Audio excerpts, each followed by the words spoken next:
বিহু আৰু ঝুমৰ নৃত্যৰ পিছত ৱৰ্ল্ড ৰেকৰ্ড কৰাৰ কাৰণে আমাৰ বাগুৰুম্বা নৃত্যক অসম চৰকাৰে যি পদক্ষেপ লৈছে, এই পদক্ষেপক মই এজন সচেতন বড়ো যুৱক হিচাপে ধন্যবাদ জ্ঞাপন কৰিছোঁ।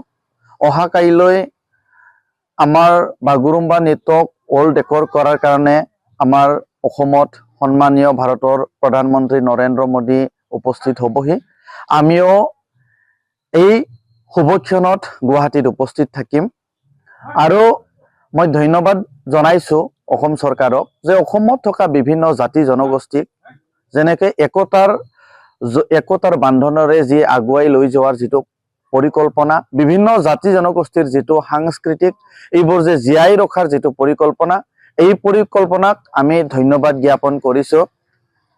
বজালী জিলাৰ পৰা প্ৰায় ৭৫ গৰাকী আমাৰ বড়ো নাচনীয়ে আমাৰ বাগুৰুম্বা যে ৱৰ্ল্ড ৰেকৰ্ড কৰা যিটো শুভক্ষণ গুৱাহাটীত তেওঁ নাচিবলৈ সুযোগ পাইছে। মই তেওঁলোককো মোৰ অন্তৰৰ তৰফৰ পৰা ধন্যবাদ জ্ঞাপন কৰিছোঁ। অহা কাইলৈ আমাৰ এই যে বাগুৰুম্বা নৃত্যটোক ৱৰ্ল্ড ৰেকৰ্ড কৰিব, এই শুভক্ষণত আটাইয়ে শুভেচ্ছা জনাওক, আমিও শুভেচ্ছা জনাইছোঁ আৰু আমি আটাইয়ে অহা কাইলৈ গুৱাহাটীত উপস্থিত থাকিম। ধন্যবাদ। যিকোনো খবৰৰ বাবে যোগাযোগ কৰক আমাৰ এই নম্বৰত 9181 307 221।